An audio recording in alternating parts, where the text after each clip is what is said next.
আসসালামু আলাইকুম। মুনতাহাস মম লাইফস্টাইল চ্যানেলে আপনাদের সবাইকে ওয়েলকাম করছি নতুন একটি ভিডিও দেখার জন্য। কাছে এবং দূরে যে যেখান থেকে আমার ভিডিওটি দেখছেন আশা করি সবাই অনেক ভালো আছেন। আমিও আলহামদুলিল্লাহ অনেক ভালো আছি। চলে আসলাম নতুন একটি ভিডিও নিয়ে। আশা করি আমার ভিডিওটি আপনাদের কাছে ভালো লাগবে। ভালো লাগলে অবশ্যই একটি লাইক দিয়ে ভিডিওটি দেখা কন্টিনিউ করবেন। এই তো এটা ছিল রাতের একটা ভিডিও। রাতে হচ্ছে আমার হাজব্যান্ড অফিস থেকে আসার সময় কিছু বাজার নিয়ে আসছে। তো হচ্ছে ব্রেড নিয়ে আসছে সকালে নাস্তার জন্য, তারপর আটা নিয়ে আসছে, তারপর এটা হচ্ছে কলা, তারপরে নিয়ে আসছে হচ্ছে দুধ। এই দুধটাই হচ্ছে ও সবসময় নিয়ে আসে এরকম বোতলে করে। তো ওই দিন হঠাৎ করে 5 লিটারের বোতলে নিয়ে আসছে।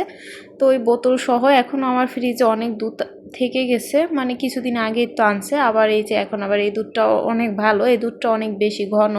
তো এই দুধটা আবার সামনে পড়লো, তারপর আবার নিয়ে আসলো। আর হচ্ছে মিষ্টি কুমড়া নিয়ে আসছে। আর এটা ছিল শোল মাছ আর টাকি মাছ একসাথে মানে মিক্স করা। তো এই মাছগুলো কিন্তু আমার হাজব্যান্ডের অনেক বেশি পছন্দের মাছ। এটা গ্রামে অনেক বেশি খেয়েছি। তো এখন তেমন পাওয়াই যায় না এই মাছটা। তো যেদিকে হচ্ছে গ্রাম অঞ্চল বিল আছে আর কি, ডোবা টোবা আছে, ওইখান থেকে ধরে নিয়ে এসে মাঝে মাঝে বিক্রি করে। তো ওর চোখের সামনে যখন পড়ে তখন হচ্ছে ও এই মাছগুলো সব সময় নিয়ে আসে। আর হচ্ছে একটা বড় দেখে একটা পোলট্রি মুরগি নিয়ে আসছে। আর নিয়ে আসছে হচ্ছে এই যে ছোট ছোট বাইলা মাছ। এই বাইলা মাছটা কিন্তু আমার কাছে খেতে অনেক বেশি ভালো লাগে, যদিও কাটতে একটু কষ্ট হয়, তাও খেতে ভালো লাগে। আর এটা নিয়ে আসছে হচ্ছে পোয়া মাছ। ও মূলত আমাকে জিজ্ঞেস করেছিল কিছু লাগবে কিনা, তো আমি বলেছিলাম একটা মুরগি নিয়ে আসার জন্য, পোলট্রি মুরগি। বিভিন্ন রেসিপি করার কাজে পোলট্রি মুরগিটা কিন্তু লাগে। তারপর আমি হচ্ছে বিরিয়ানি রান্না করব মুরগিটা দিয়ে, এই কারণে হচ্ছে ওকে একটা মুরগি নিয়ে আসতে বলেছি। তো বাজারে গিয়ে হচ্ছে আবার এই মাছগুলো পছন্দ হয়েছে, সেই কারণে হচ্ছে পোলট্রি আনতে গিয়ে মাছও নিয়ে আসলো সাথে করে, আরও কত কি নিয়ে আসলো। আর এই তো একটা বালতি নিয়ে নিলাম আমরা। এখন হচ্ছে এই মাছগুলো আমরা হচ্ছে এই তো বালতির ভিতরে রেখে দিব। তো মাছগুলো সব মাছগুলোই একদম জ্যান্ত ছিল। তো এই মাছগুলো হচ্ছে আর কিছু মাছ যেগুলো আর কি পরদিন রান্না করব, সেগুলো একটা বালতির ভিতরে পানি দিয়ে রাখতেছি। এতে করে একদম এরকম জীবিত থাকবে। পরদিন হচ্ছে এরকম জ্যান্ত মাছটা হচ্ছে রান্না করে খেতে পারবো।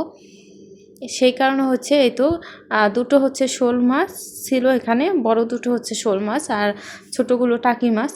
যদিও ভিডিওতে একটু বেশি ছোট লাগতেছে, কিন্তু এত বেশি ছোট না, মাছগুলো মোটামুটি বড় ছিল।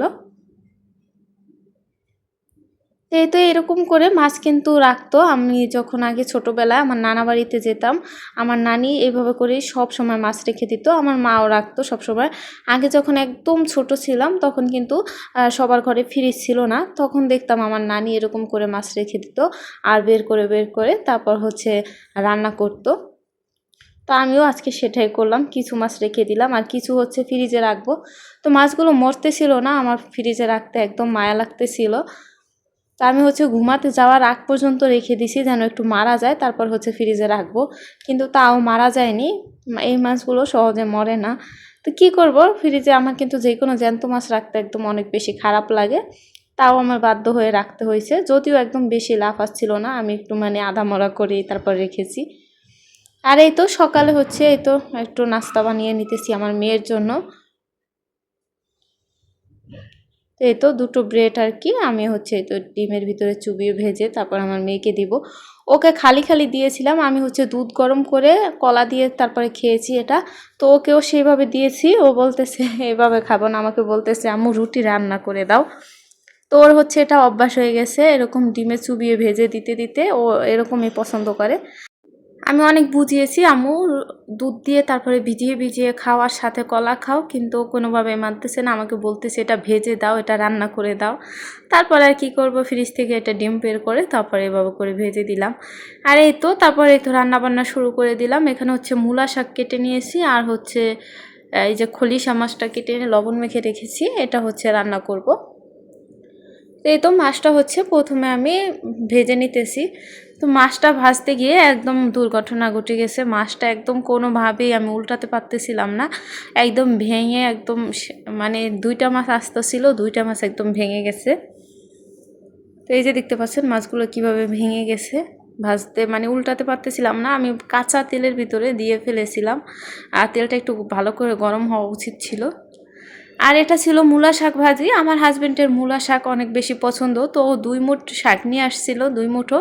তো একটা হচ্ছে 1 মুঠো শাক হচ্ছে আমি যেদিন নিয়ে আসছে ওই দিন রাতেই আমাকে বলতেছিল ভেজে দাও, ওই দিন রাতেই ও খেয়েছে। আর পরদিন এই যে 1 মুঠো শাক ভাজি করেছি, দেখেন কতটুকু হয়ে গেছে। এমনিতেই তো 2 মুঠো শাক যদি ভাজি করি তাতেই অল্প একটু হয়ে যায়, আর এখানে ছিল 1 মুঠো শাক, একদম অল্প একটু হয়ে গেছে, কিন্তু অনেক বেশি মজা লেগেছে যেহেতু অল্প একটু শাক ছিল। আর এই তো এখন হচ্ছে মাছটাকেও আমি হচ্ছে আলু দিয়ে ভুনা করে নেব। তো আজকে শুধু আমি রান্নাবান্নার ভিডিওই করেছি, আর তেমন কোনো কিছুই ভিডিও করা হয়নি, কারণ রান্নাবান্না করতে করতেই আমার অনেক সময় লেগে গেছে। আবার হচ্ছে আমি হচ্ছে এই তো বাইলা মাছটাও রান্না করব, দেখতে পারবেন একটু পরে। তো এগুলো কাটতে কাটতে অনেক বেশি সময় চলে গেছে। তো ভিডিওর মাঝখানে একটি কথা বলে দেই, যারা আমার চ্যানেলটিকে এখনও সাবস্ক্রাইব করেননি প্লিজ আমার চ্যানেলটি সাবস্ক্রাইব করে আমার সাথেই থাকবেন, এবং ভিডিওটি ভালো লাগলে অবশ্যই একটি লাইক দিয়ে ভিডিওটি দেখা কন্টিনিউ করবেন। আর এই তো মাছটার ভিতরে হচ্ছে আমি পরিমাণ মতো পানি দিয়ে দিলাম ঝোলের জন্য। এরপর হচ্ছে এই তো ভেজে রাখা মাছগুলো দিয়ে দিলাম। মাছগুলো যেহেতু ভেঙে গেছে আর মূলা শাকও একদম অল্প একটু হয়ে গেছে, সেই কারণে ভাবলাম বাইলা মাছগুলো হচ্ছে আমি এখন ভুনা করে নেব। তো এই যে মাছের ভিতরে আমি হচ্ছে ধনিয়া পাতা দিয়ে দিলাম।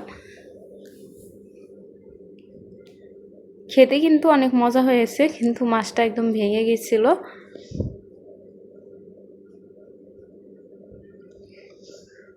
তো এই তো বাইলা মাছটা ভুনা করব সেই চিন্তাটা ছিল না, তাহলে এতগুলো আলু দিতাম না। তারপরে মনে পড়লো বাইলা মাছগুলো হচ্ছে তাজা তাজা ভুনা করে ফেলি, ফ্রিজে থাকলে এটা কিন্তু ভালো লাগবে না খেতে। তো বাইলা মাছগুলো কিন্তু একদম শক্ত ছিল, অনেক ভালো ছিল। তো এই মাছগুলো আমার কাটতে কাটতে যে কত সময় লেগেছে কি আর বলবো, একদম বিকেলে বসেছি, একদম সন্ধ্যা হয়ে গেছে প্রায় কাটতে কাটতে। তো আমার সারাদিনই চলে গেছে শুধু মাছ কাটতে কাটতে। তারপর সবগুলো মাছই একদম কেটে ফেলেছি, কেটে তারপরে ধুয়ে রেখে দিছি। তো এখন হচ্ছে অর্ধেক মাছ রান্না করব আর অর্ধেক ফ্রিজে রেখে দিব। তো আমার হাজব্যান্ড বলতেছিল মাছটা আলু দিয়ে রান্না করার জন্য। তো এই তো আমি হচ্ছে কিছুটা আলু কুচি দিয়েছি, আর সাথে হচ্ছে এই তো মাছগুলোও দিয়ে দিলাম। এই ছোটো মাছে আলু দিলে কিন্তু ভালো লাগে, তো হচ্ছে আলু দিয়ে আমাকে রান্নাটা করতে বলেছে। তো আমার যেহেতু অন্য তরকারি ছিল, আমার মনে হয় বাইলা মাছটা শুধু একদম পোড়া পোড়া করে রান্নাটা করলে বেশি ভালো লাগতো, তো এরকমও ভালো লেগেছে। তো এই তো বাইলা মাছটা হচ্ছে আমি একদম গুঁড়া মরিচ কম ব্যবহার করেছি, শুধু কাঁচামরিচ দিয়ে রান্নাটা করেছি, এতে করে কালারটা একটু হালকা এসেছে, কিন্তু এইভাবে করে খেলেই কিন্তু বেশি ভালো লাগে। তো এই তো এরপরে হচ্ছে ধনিয়া পাতা দিয়ে দিলাম। তো এই তো আমার মাছটা রান্না শেষ। ঠান্ডা হওয়ার পর একদম শুকনো শুকনো হয়ে গেছিলো, অনেক ভালোই লেগেছে। আর এই তো সন্ধ্যাবেলা আমি আর আমার মেয়ে একটু নুডলস রান্না করে তারপরে খাবো। তো এই তো আজকের ভিডিওটা এখানেই এ পর্যন্তই। তো এই তো আমরা হচ্ছে নুডলসটা এখন খেয়ে নিব। আমারটার ভিতরে মরিচ দিয়েছি আর আমার মেয়েটা মরিচ দিইনি। আজকের ভিডিওটা এখানেই শেষ করছি। সবাই ভালো থাকবেন, দোয়া করবেন আমাদের জন্য। আল্লাহ হাফেজ।